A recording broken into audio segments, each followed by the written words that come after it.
Are you sure it was Eventbrite? I remember. No. Expensify. Right, thank you. I didn't think it was Eventbrite. I thought I read this story, but I don't think it was Eventbrite at all. No, I have an Expensify tab open right now. I was looking. As always, Bad Voltage bringing you the highest quality research behind all of our news. What were we talking about disinformation earlier? The highest quality libel right here on Bad Voltage. Also, stay tuned for our sister podcast, Sussing Out Stocks with Stewie.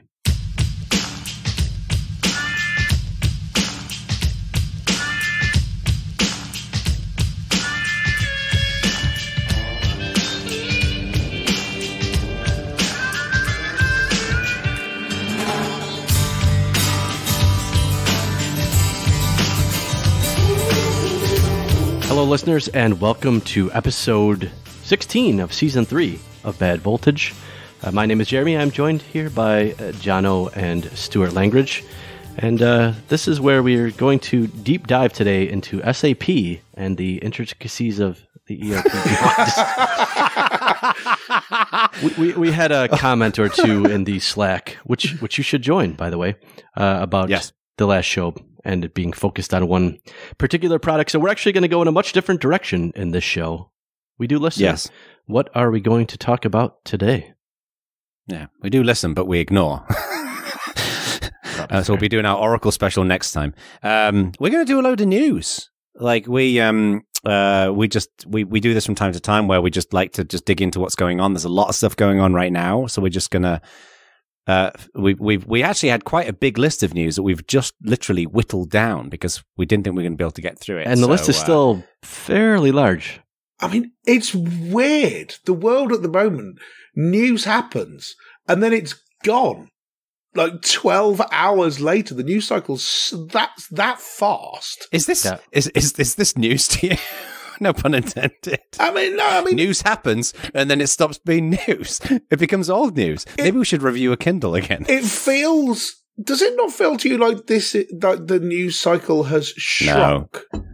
No, you're right. I'm being mean to you. For sure. It totally has. Yeah, you're absolutely right. And it's just a never-ending onslaught of dramatic news. I think it's shrunk on every axis too, right? It's less in depth. The time frames are quicker. It's less in every way.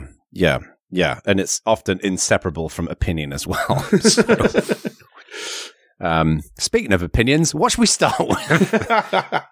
What do you want to do first? Why don't I kick us off with the PlayStation recording thing? Should we talk about that maybe? Sure. Actually, yeah.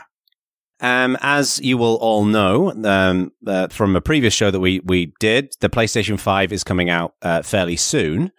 And let me just open this so I can give you the latest. So Sony released a version of their firmware for the PlayStation 4 a little while ago that added essentially a feature called moderation review.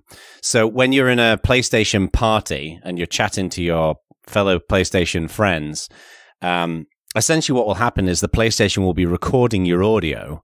And then if somebody says something hateful, offensive, incendiary in some kind of way, you can take a snippet of that audio and submit it and essentially perform a report.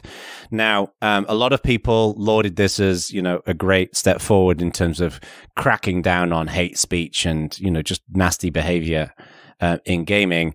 And some people said that this was an infringement of their, freedom and privacy and all the rest of it. So what do you guys think about this? I think it's an interesting thing that they're doing here.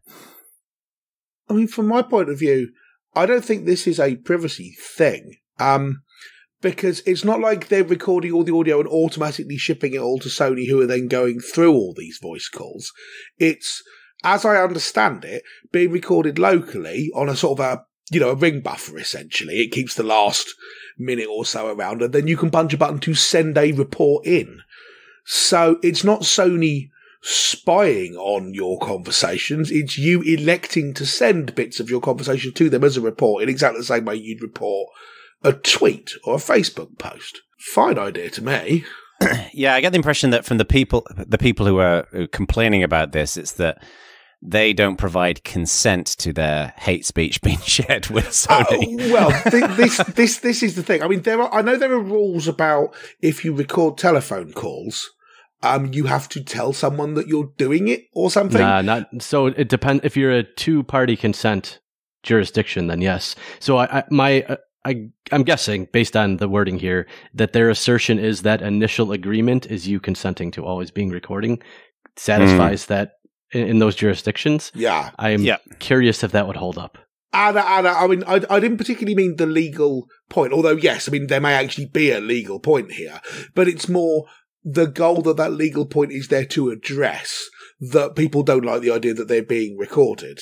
And so you have to announce it in order that people aren't caught by surprise. Whereas this, essentially, it's going, yeah, you get to be caught by surprise. But it feels to me a little bit like the rules about recording telephone calls date from a previous time. Yes. When you were kind of calling someone who mostly you knew, it was two parties point to point. You weren't in a telephone call for hours and hours and hours while playing a game. And so it feels to me as though the rules about recording telephone calls were built for a different environment than this is. And therefore, I'm not particularly worried about the idea that this would violate such laws.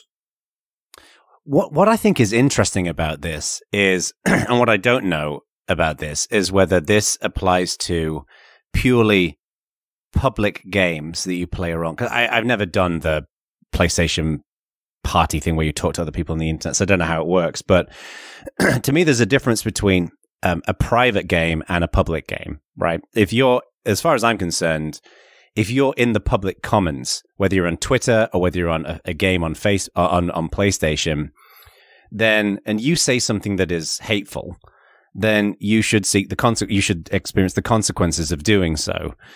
So if you get banned or you get your content hidden, whatever, because you're in a public space. What I'm curious about is whether, if you've got 2 or 3 friends playing a game, and I mean, just in the same way that we give each other shit, when the microphone's off, we'll bust each other's chops.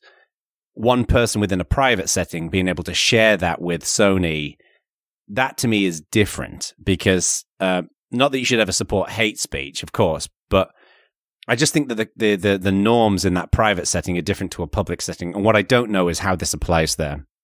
So you're saying, where does the expectation of privacy begin and end? If there was a game legitimately with the 3 of us with the mics turned off, and then you said something and I forwarded it to Sony, it's different than if we were in realistically, it's not like you could stop him doing that, right? He can just hold up a microphone to his television screen.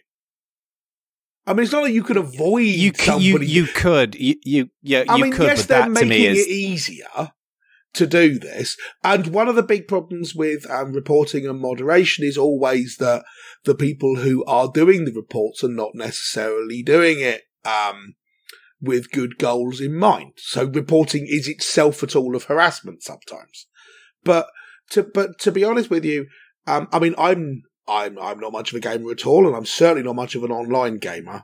But a couple of times, if you're playing open spades with people you know, then that's fine. Not really a problem. If you try and join one of the big, kind of gamer games, I believe I've heard the N word enough for one lifetime. Thank you very much. I don't need it again from a bunch of 14-year-olds.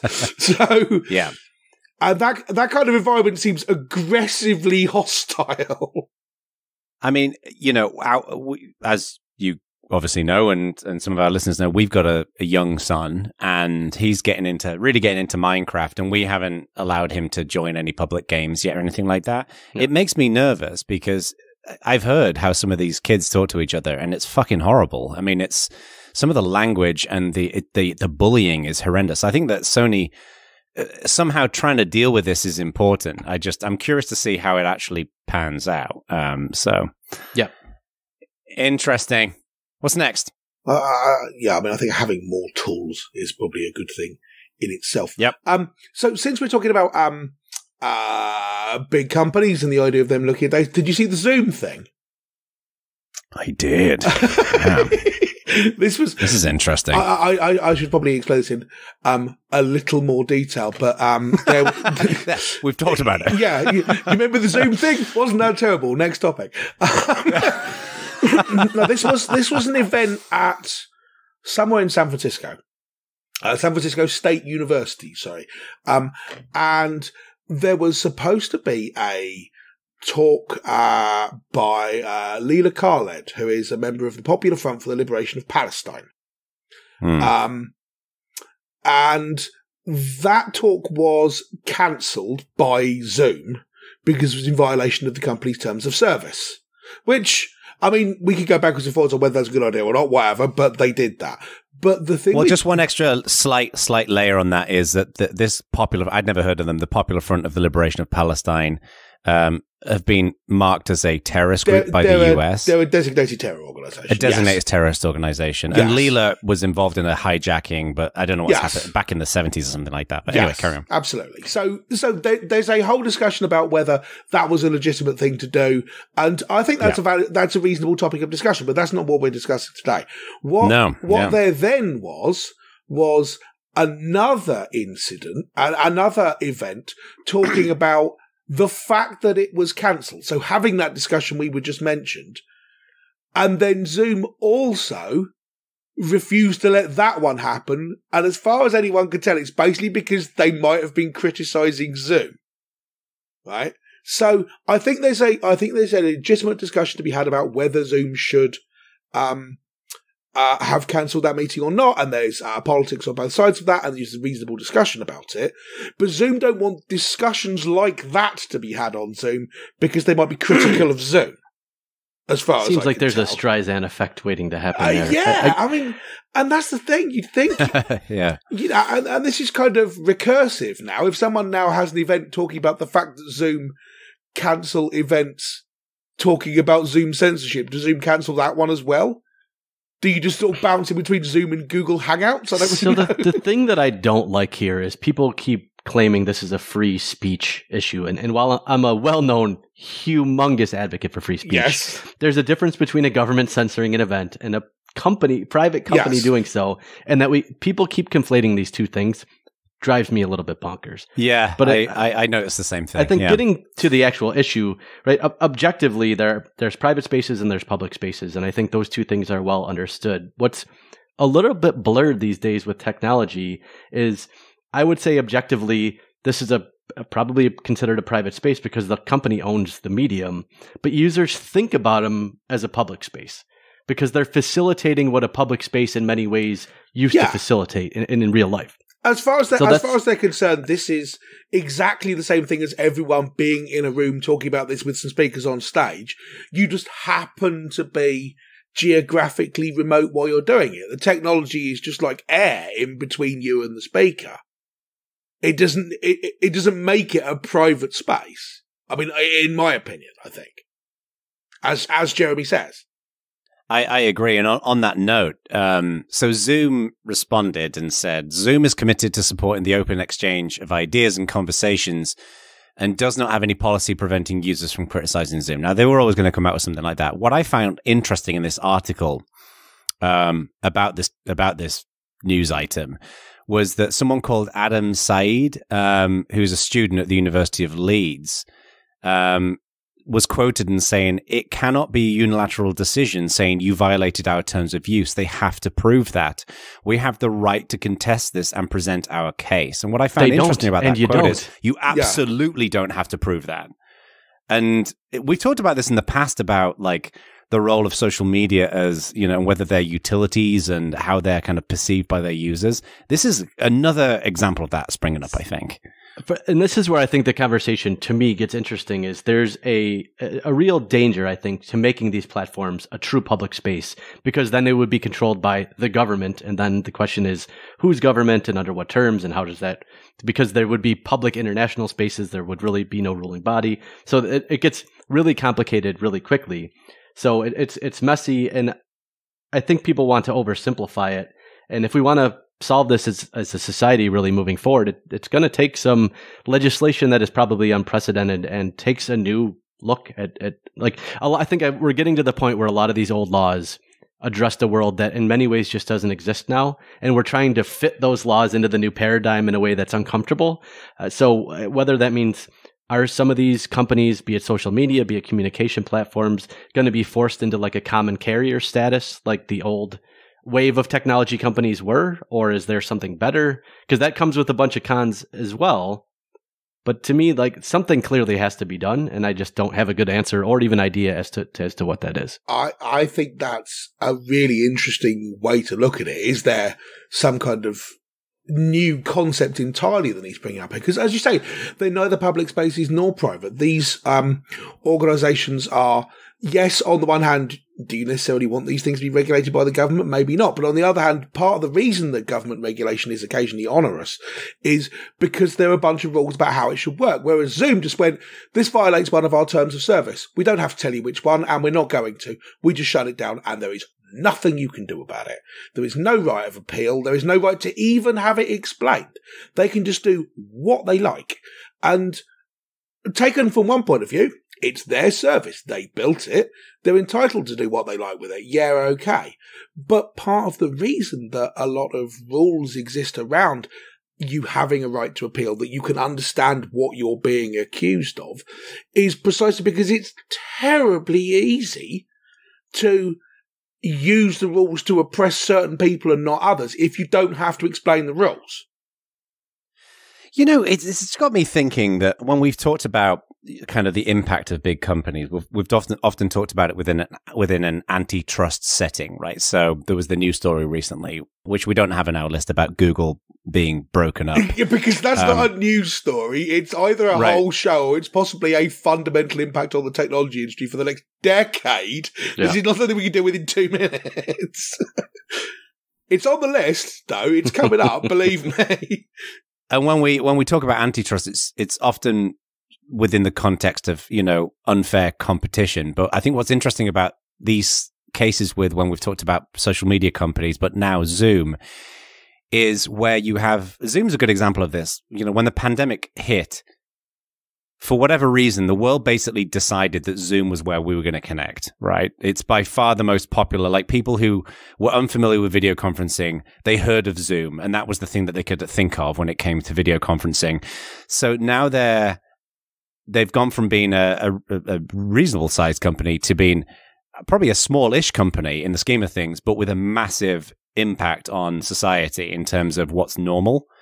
And that resonates with schools. Like, most of the schools that I know, people who've got kids in school, it's the same with Jack's school. They're all using Zoom, and it does seem like there is a balance here between and this is not antitrust. This is just something to do with like the responsibility of it. Here they're all using Microsoft Teams, but really, a lot of Google Classroom too. But I completely agree with your point that they are having an outsized impact on society as a whole. It's just we keep coming back to this point about having you're acting as a de facto utility, but without any of the constraints that apply on this. At which point, this is like the thing about how newspapers are there to print as many of their editors' prejudices as they can get away with, and to some and speaking as a guy who lives some considerable distance from it, I'm not sure I want all my communication mediated by a bunch of people from San Francisco. And this seems like a similar kind of vibe, you know? I think one of the people who've been feeling this impact the most are universities, right? Because universities are typically a place where there's a lot of speech that happens about a lot of things, and some of it's philosophical, but it runs the gamut on opinions. And with most universities going to Zoom now, if they can arbitrarily effectively shut down classrooms, there's a real impact there in a way that if everyone was just on campus, you're in a room, it's a different space. So I'm curious to see where that will head and how it will impact university. Like, will it impact universities' procurement decisions, cases like this? Yeah. That's a good point, because there was already, do you remember especially when you had some of these like provocateurs springing up, like, you know, Milo Yiannopoulos and Jordan Peterson going to universities, and there was that kind of debate about whether some universities were not having them speak. It now seems to be coming into the virtual domain. But what do you guys think about? I'm curious what you think Because I think we'd all agree that having governments restricting companies too much can, as Jeremy mentioned, can bring all kinds of questions. What government and how do the rules vary in different parts of the world?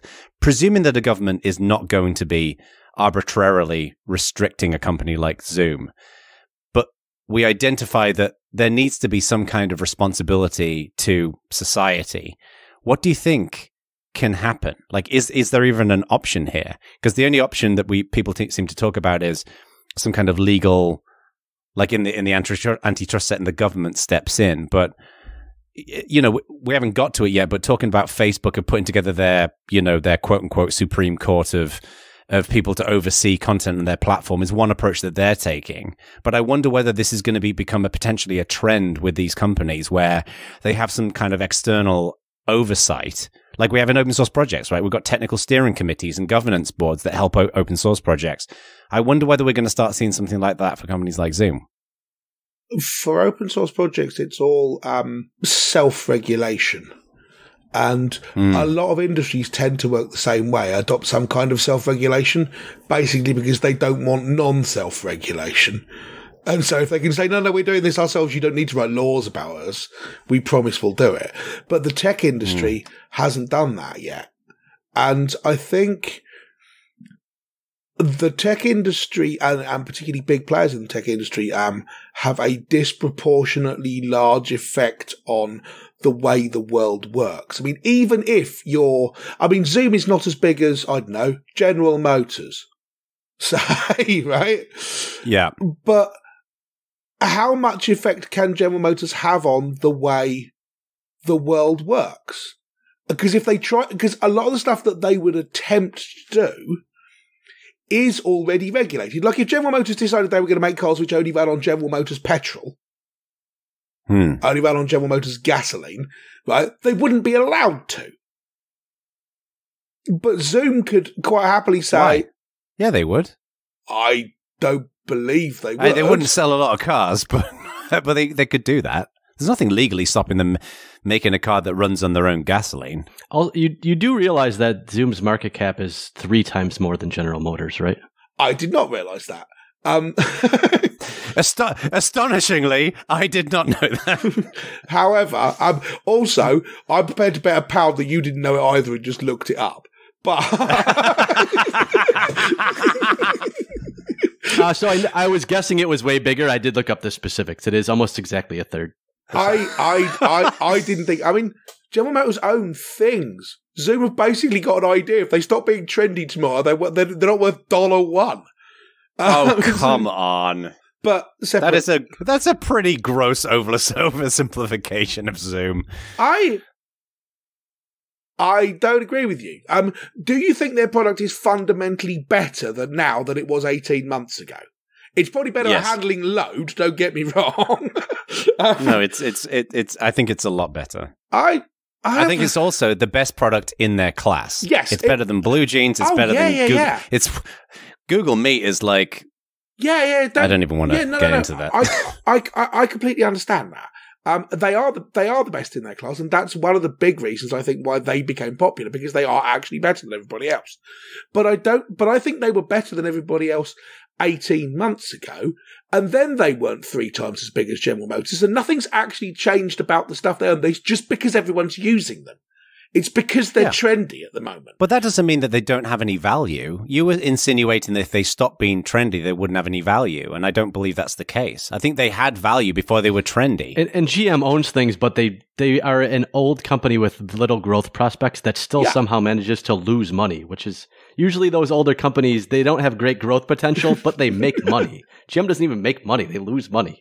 What I think is interesting is, do you think if everyone stopped using Zoom tomorrow, take the thing where they snuck stuff onto everybody's Macs, and that was a 9-day wonder in the press, but imagine that had caused the CSource tip and everybody stopped using it. Would they still be worth 3 times what GM are? All their value is because they're popular. I'm not saying that's value. No, well, hang on a second. But first of all, that's a hypothetical. And It's an unrealistic hypothetical. They're not going to have. They're probably going to lose. They're probably going to have a certain amount of attrition over the years as more competition steps up and all the rest of it. But I think even before they became incredibly popular because of coronavirus, they were still probably a pretty profitable company doing very, very well, I'm guessing. Because they built a product that's fairly priced and people liked using it, right? So I think even if they lose all of the additional growth that they've received recently, they'll still be a good business that offers a lot of value to the world. I don't think put it this way, I don't think that the only reason why they're being successful is because they're popular. I think there are some things that become popular, that their popularity is the value that they bring, right? You know, this is going to sound enormously unfair, but you could potentially say that about, for example, Instagram influencers like Kim Kardashian and whatever else, is that the reason why their popularity is their special sauce, right? Yeah. And that enables them to do whatever they, endorse products and whatever else. But I think Zoom had something famous for being famous. Famous for being famous, Yeah. I will say we outlined these news items with a fairly narrow scope, and this was way outside of what I thought we were talking about. Still interesting. Not what I thought we were talking about. It is, exactly.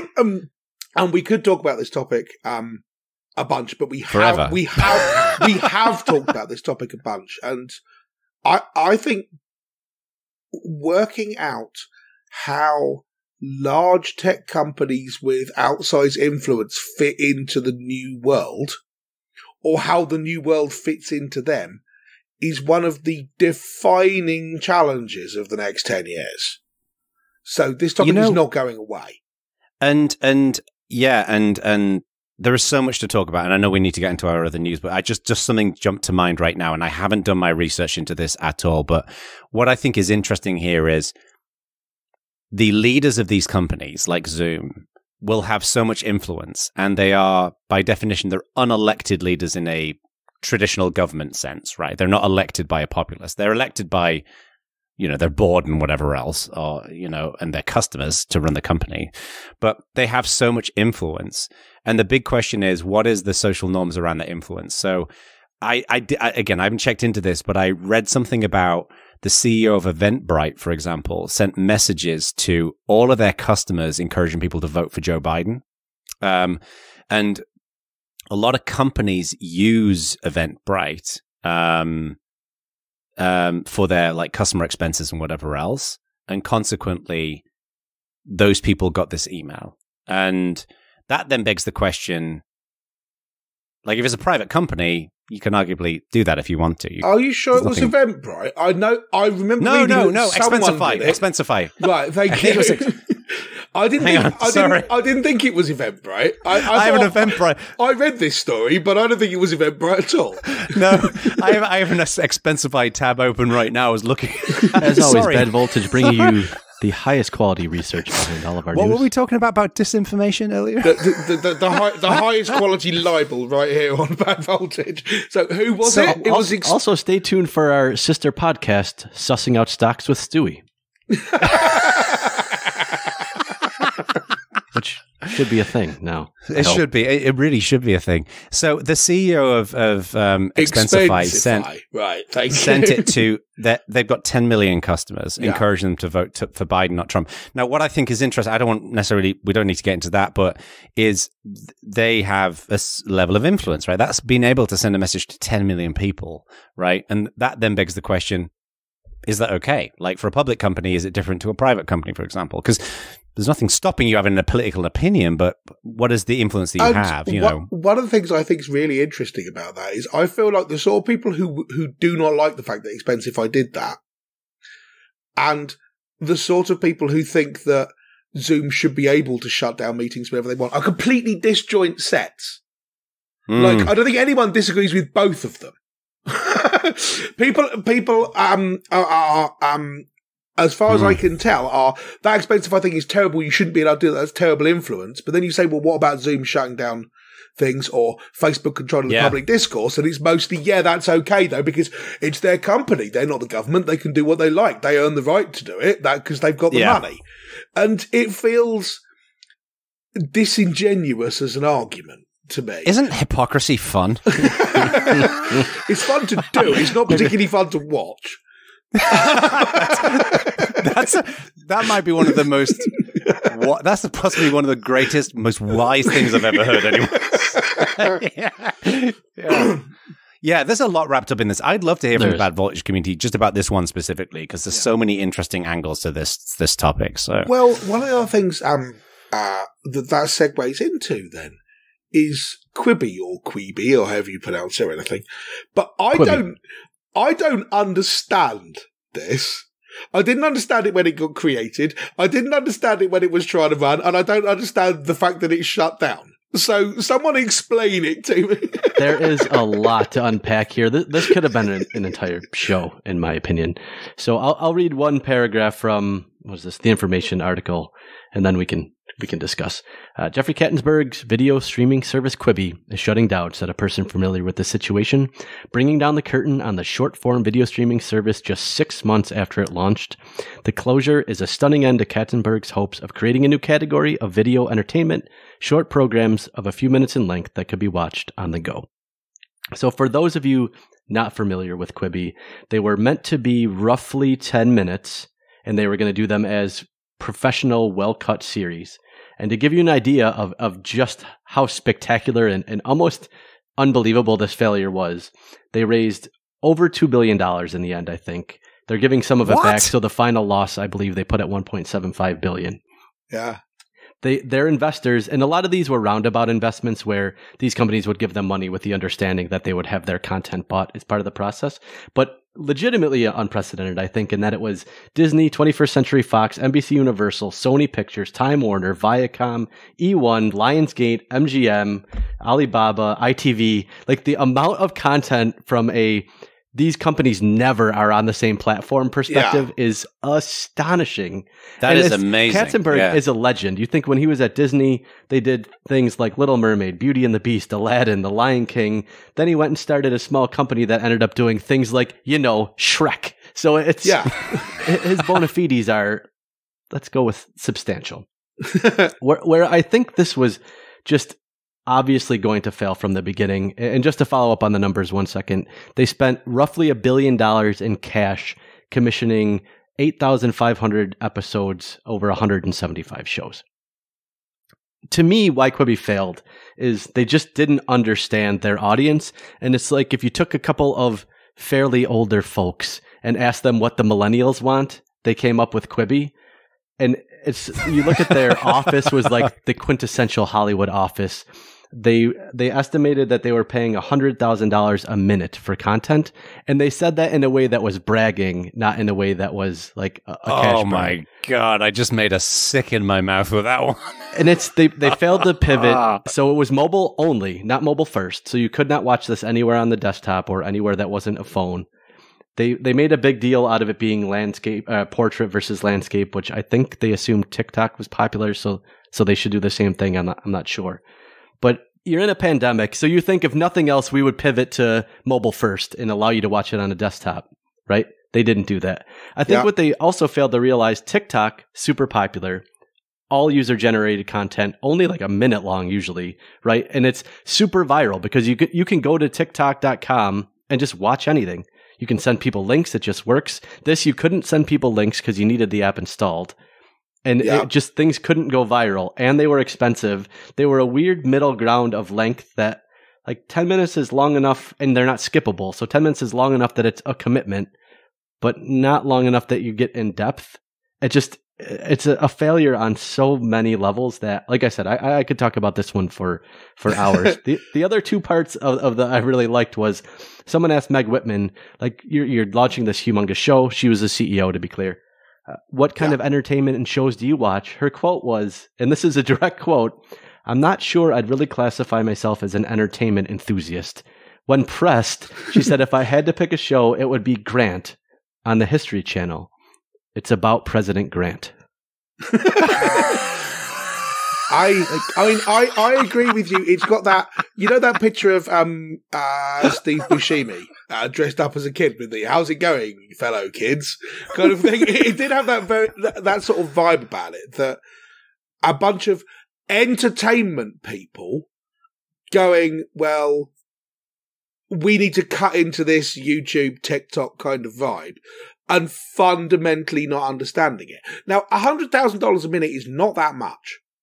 I mean, if you think about it, that... For this, so the thing is, you have to remember, what they're in effect launching is something sort of akin to Netflix, right? So they wanted to charge you $4.99 with ads, $7.99 without ads. Yeah. It would be like if Netflix launched from day one with only Netflix studio content and nothing else, so they had to pay production costs and live with production schedules for 100% of their catalog.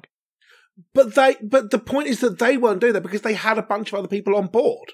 Like, everyone in the entertainment industry was on board. They weren't just launching with Quibi originals. They had Disney on board and Viacom and Lionsgate and, you know. Everything I saw, though, was not content from elsewhere put into Quibi. It was made for Quibi. Yeah, those studios were creating the content, but it's original content, right? Yeah, but it was made for Quibi by studios. Yeah, right. But what I'm saying is Netflix was able to launch with a very broad, very wide catalog of existing content. So there was a huge base. If you're starting from scratch, you can't have super high production quality and charge for it and not make a way for it to go viral. Like, something has to give in that equation. So you can have UGC in there, which is free for you. You have to host it. There's bandwidth charges, but you can't pay for everything from the beginning and launch and charge. Because there won't be enough value there to charge for. See, but on that particular point, I have literally zero sympathy. Because, yeah, there's a high barrier to entry to getting into running this kind of thing.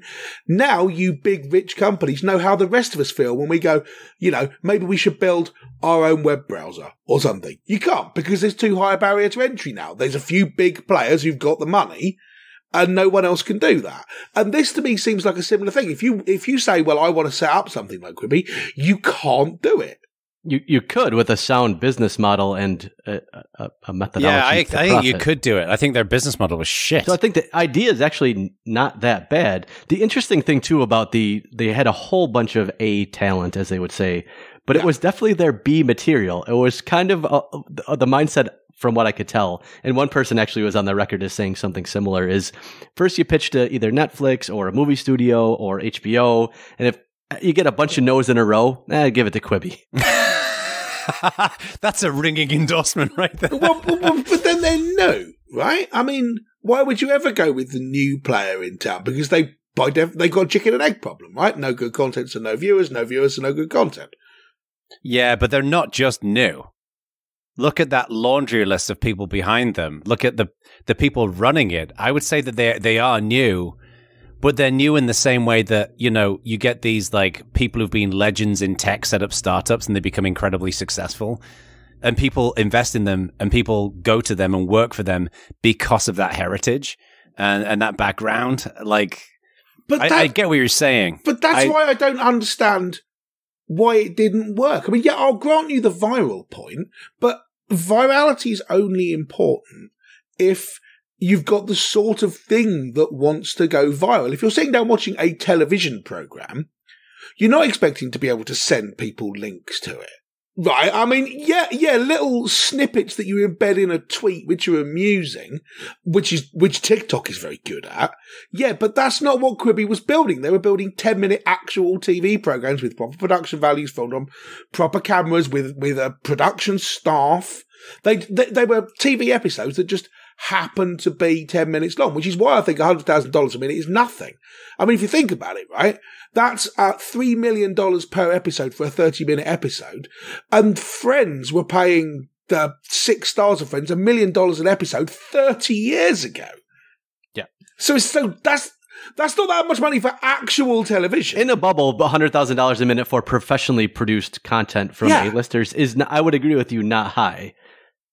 It's a tough sell for what this was, I think. But that's the thing. I don't understand. This is why it confuses me, because I don't get whether they were trying to make TikTok but with better cameras, or whether they were trying to make Netflix but with shorter TV programs, or the BBC but with shorter TV programs. I don't think they knew either. Yes, so I think you've just summed it up in 2 sentences, yes. I mean, my take on this is, I think they hilariously misjudge what their audience actually wants. What's interesting to me is when you look into, because I just looked into this about 3 or 4 weeks ago. I was looking into video length. And for example, it's, people often talk about videos and social media should be less than 3 or 4 minutes because social media is very transitory. You're in the middle of doing something else, right? And then, so if you stumble on a video, you might not have the time to watch something that's longer than a couple of minutes. So people don't watch long videos in social media. However, on YouTube, there's plenty of data out there about this. The general recommendation is video should be longer than 10 minutes because YouTube rewards watch time. And consistently, videos that are longer than 10 minutes actually get higher watch time because people actually want that length of content. Because if you go to YouTube, generally you go in there to watch video. And this is what I don't understand about Quibi as well, is I just don't think for high production value TV shows, because I didn't see a lot about Quibi other than I got a ton of YouTube ads on the videos. They spent a lot on advertising, and around April it was. Yeah, and it was one of the women from Game of Thrones. She was on something to do with an airplane. I forget what it was. And it was like properly produced. It looked like a drama. And the first thing I thought was like, I don't want to watch fucking 10-minute chunks of drama. I want to watch an actual show. And shorter content works to a degree, like Jerry Seinfeld has done it with Comedians in Cars. But that's 18 minutes long. TED Talks are 18 minutes long. This is what I don't understand. There's lots of data out there that suggests that people don't want 10-minute or shorter pieces of content. They want 5 or 15 plus, you're saying? 10 is right. Yeah.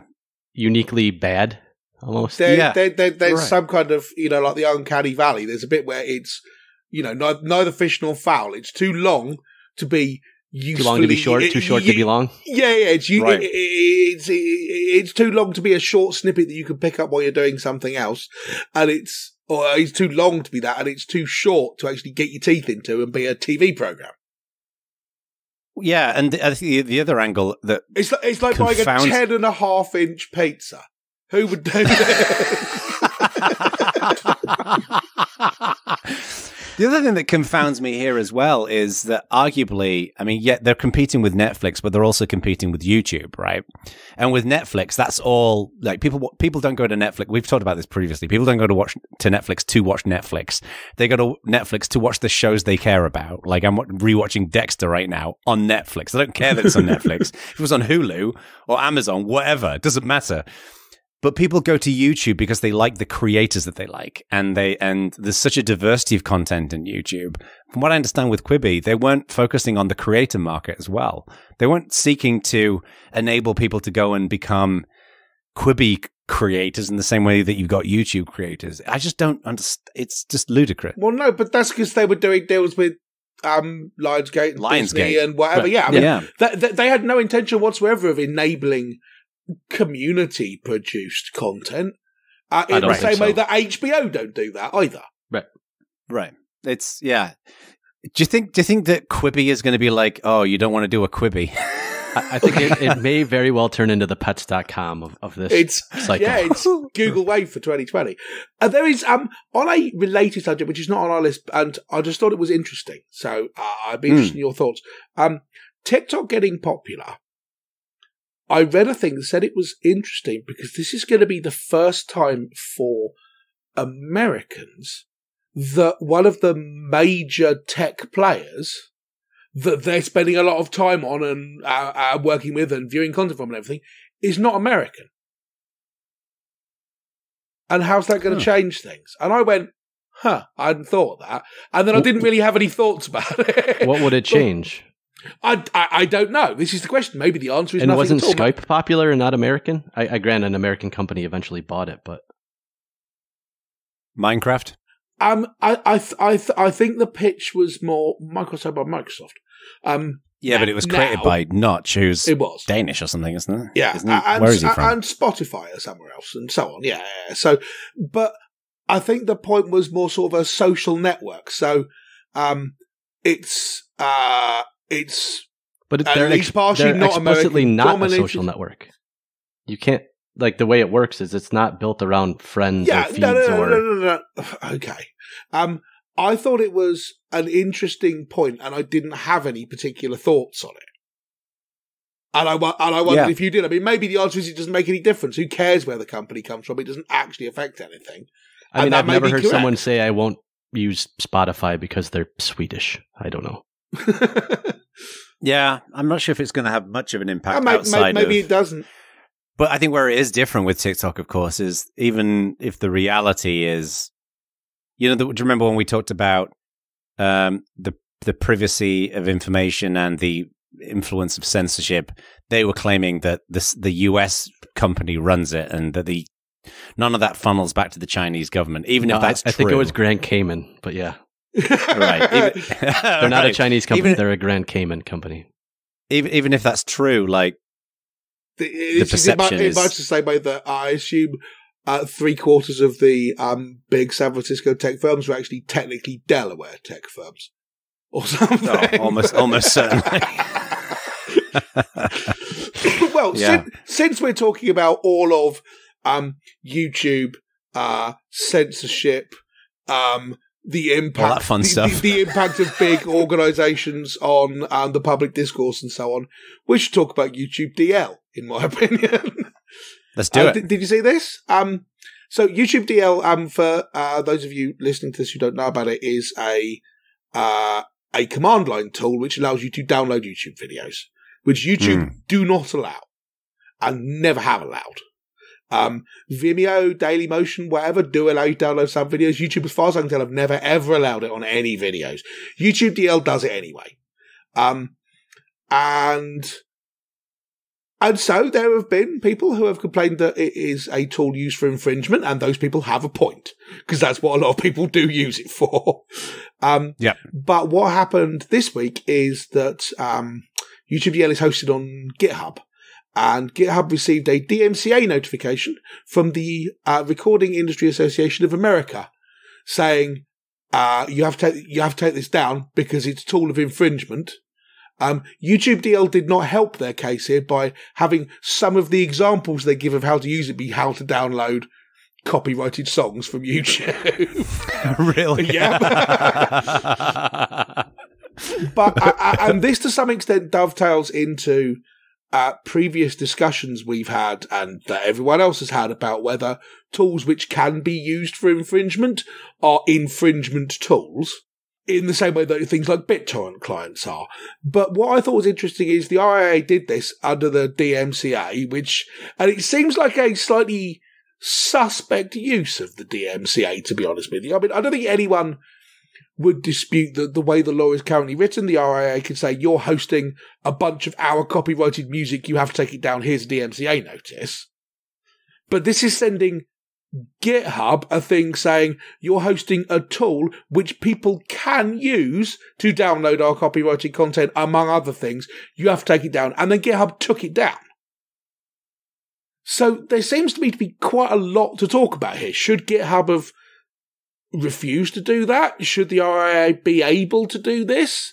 Is it actually going to make any difference? Because of the Streisand effect thing we mentioned earlier, right? I mean, I'm sure there are a million other Git repositories of it already. Someone actually made a pull request to the RIAA's or GitHub's DMCA repository of all the YouTube source code. So now all the YouTube DL source code is in the Git pull request commit history for GitHub's own DMCA thing. This is like, do you remember when the DCSS keys? I was thinking about this the other day. For decrypting DVDs. People were putting them on T-shirts and stuff. Yeah, and like in the corner of PNGs that you posted on Friends Reunited or whatever. Wow, Friends Reunited. So that's a summary of what's gone on. What did GitHub give a reason why they took it down? I believe the reason was just DMCA request. Yeah, we got. So they just said in response to this DMCA. Yes. Yeah, they because they publish all the stuff they've taken down because of DMCA requests, and this was one of them. Right. I do not know what the policy is, whether if you send how plausible they have to deem a DMCA request before they act on it. I mean, presumably I can't get, I don't know, Visual Studio Code taken off of GitHub just by sending a thing saying, under the DMCA, take it down. And GitHub go, okay. I don't think that's the plan. So yeah, because it is that kind of murky water, isn't it, between a DMCA request and what I don't know about GitHub is if YouTube DL is a piece of software that is quite intentionally violating the terms and conditions of YouTube, a service. So you've got a piece of software that violates the terms and conditions of something else. What I don't know is whether that breaks GitHub's terms and conditions for code on GitHub. Maybe that was the reason why it was taken down. I don't know. I think YouTube have a reasonable argument to make. I mean, yes, in order to argue about whether YouTube can complain about this, you get into the is stealing, is piracy, theft, and whatever argument, which we're not interested in having, I don't think. No. But regardless of that, it's YouTube's thing to complain about. Not the RIAA's, I think. So I was under the impression, and it's difficult to tell now because the site's gone, but that it wasn't that YouTube DL, like a browser can be used, obviously, to download material that is not legal. It was not that you could download things that were breaking RIAA's policy, what the RIAA would like. It's that they explicitly used in their test cases copyrighted material, and therefore, as an example, they were making an example of it as a matter of course. Right, yes. I so see. In their documentation, they gave, here are ways to use YouTube DL, here are example command lines or whatever. And a bunch of them were specifically downloading copyrighted music from YouTube, which was a stupid thing for the YouTube DL people I think YouTube to do. DL people just are they just taking the piss out? Like, well, why would they do that? Well, there you go. Why not put their own videos? It seems ripe for complaint. Yes. Yeah, like why wouldn't they put their own videos on YouTube and point to how to download those videos? So they also do have, it's like YouTube DL test video. So they also in some cases do use that one. Yeah. But equally, I do not believe for one tiny moment that if YouTube DL go, okay, we've taken all that stuff out of our README now, that the RIAA are going to go, okay, you're not using that as an example, so put it back up. So it can't just be that. I mean, yeah, that exacerbated the thing.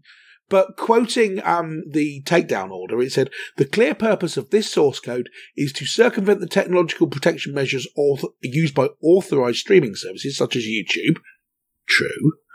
And reproduce and distribute music videos and sound recordings owned by our member companies without authorization for such use. Partially true. It is true. That's like saying if I make a music video and put it on YouTube, I'm not approving somebody to rip it off the internet and distribute it themselves. I agree with you, but that's not the only thing that it's for, right? The clear purpose of this knife is to cut things, true, and to stab people. Right. My point is that their statement from the RIAA was true about their content.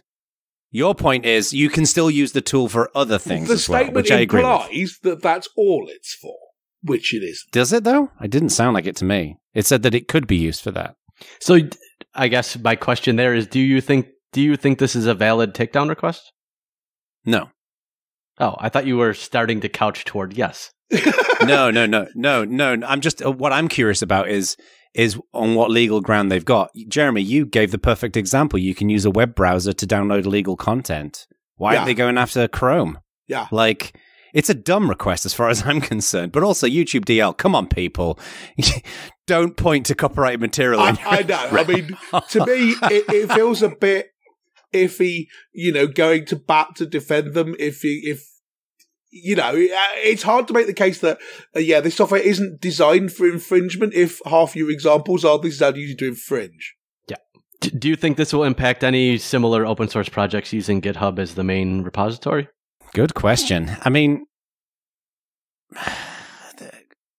GitHub, I think anyone who would see this incident alone as being a reason to bail on GitHub has already bailed on GitHub. Yeah, I think you're right. I can't imagine a picture in my head of someone saying, this one thing is totally unreasonable that GitHub have taken the side of some big industry organization and suppressed open source code which just happens to have contributory infringement uses, and not imagine that person a year ago going, Microsoft have bought GitHub, it's the end of GitHub, and setting up their own private GitLab. So, and it's not like there's an ongoing sequence of things like this happening. This is, well, I was just thinking just now as well. this is just my viewpoint, but ethically, it's weird to me that there's code on GitHub that violates published terms and conditions within a service. So you could take an argument of GitHub shouldn't allow those kinds of repositories on GitHub because they're in violation of something, right? However, the opposite there's two opposite viewpoints. Another opposite viewpoint is it depends on what you're violating, could be one argument, because then you get into people getting their code running on Xboxes and stuff like that, which is a whole separate area of technology, which we've talked about a lot in the past. But I would like to download my tweets, and Twitter wants to make it difficult, so I write a screen scraper. Right. Yeah, exactly. But then the other question is just whether that's even feasible. I mean, I think that's the more GitHub even know that? That's the more interesting point. I mean, GitHub could, in theory, employ an army of people to go through every GitHub repository as it's uploaded and check that it's not being used for this kind of infringement. But because they're not going to, if you have a policy of enforcement, but it's only selectively enforced, then it's basically only used against people you don't like. Right. Alphabet actively looks for YouTube DL things and actively tries to get them taken down. Really? So I run a site that gets a fair amount of traffic that allows people to post arbitrary content. Sometimes that content contains YouTube DL. I also happen to have that content monetized by Google AdSense. I fairly regularly get an email, and clearly automated email, saying that my account will be demonetized and shut off if I do not remove specific content. And one of the most common triggers is YouTube DL links. Really? I think that's interesting. If Google had contacted GitHub and said, take this code down, I'd have gone, yeah, okay. That's it. I mean, obviously... Really? Interesting. Do you think it should be taken down? Like, do you think the project should stay down? Is part of the question. I'm on the fence about this, because on the one hand, it's very much like BitTorrent, in that yes, there are a bunch of non-infringing, really important uses, but pretty much everyone who defends it on that basis seems to imply that what most people use BitTorrent for is downloading copies of Big Buck Bunny and Linux ISOs, and it's not the truth. and YouTube DL, the impression I have is the same. Right? Yes, there are people who are using it for format shifting, and yes, that is an important use, and yes, the fact that a thing could be abused is not an argument against any use of it. But equally, especially with the stupid readme with the examples of it, if you sell a knife and say this knife could be used for stabbing, and then the label on the knife you sell has a picture of you stabbing a bloke with the knife, then I'm okay with supermarkets going, we're not going to sell that knife in our shop. Right? And GitHub would be kind of the same about this. Yeah. As I say, I'm in two minds about this, but on the one hand, I do value the idea Stuart that Ian Langridge of 10 years ago would legitimately choke the Stuart Ian Langridge of today. I know, isn't it murderous? I know. It's just the worst. He sold out quicker than the iPhone. But I'm sorry, quicker than Metallica is how I heard it. But I mean, we had a discussion a few shows ago about how Jeremy and I certainly, at least, and I think all three of us, looked at the internet as joining people together and making this fantastic world where everyone could communicate and it was all brilliant. And we didn't predict any of the horrible things that it's become. And we did. It was the Pollyannish tech problem segment. And there's quite a lot of regret in my head about that. And, for sure. And there's kind of a similar mindset I've got here that, yes, I like the idea that companies who publish stuff on the web that was written by someone else have I'm just going to hold it in my hands and say, no, we're just common carriers. We're not responsible for any of this content. We just host it for someone else. Nothing to do with us. But equally, the me of 10 years ago would have said that's an unalloyed good that rule exists. And now I think, you know what? Maybe it's a bit more nuanced than that. And maybe I'm less cool about the idea that people can say, nothing to do with us, we're just publishing it for someone else. You've got to complain against the people who posted it to our servers. We've got no duty of care about this. While YouTube shovels QAnon videos at people, which they've just recently apparently said they're going to crack down on. But that's exactly the point. YouTube cracking down on QAnon videos is that sort of thing I think is okay. And that the me of 10 years ago would have gone, no, man, freeze page. And it's just really annoying. Can we do a progression of Sill episode? That'd be brilliant. Can someone go and snip like little bits of his previous discussions together? Stuff out of Love Radio. Way, I went, I hadn't heard a lot about QAnon. I went down the rabbit hole of like looking into it. Wow, that shit is crazy. It is. I'm glad they're cracking down. This is the point. What I always think about is the example of what you're talking about, Ak, here is it's the Anarchist Cookbook or the Jolly Rogers Cookbook. Yeah. For our younger listeners, you probably won't have heard this, but it was a book that was put together back in the 70s with like how to make bombs and how to screw with McDonald's employees and how to make making drugs and which wasn't real.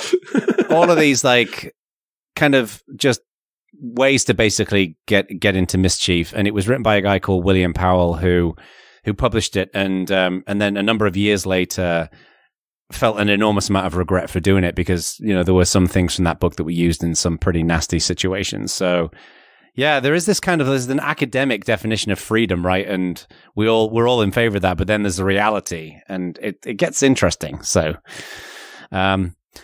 I think we're about out of time. I think we're actually over time. We are. So we should wrap this up. A little disappointing because there are multiple interesting things still in the doc here, but we will get to those in a future show. We will. We will do. Discourse or something. I don't know. Nice.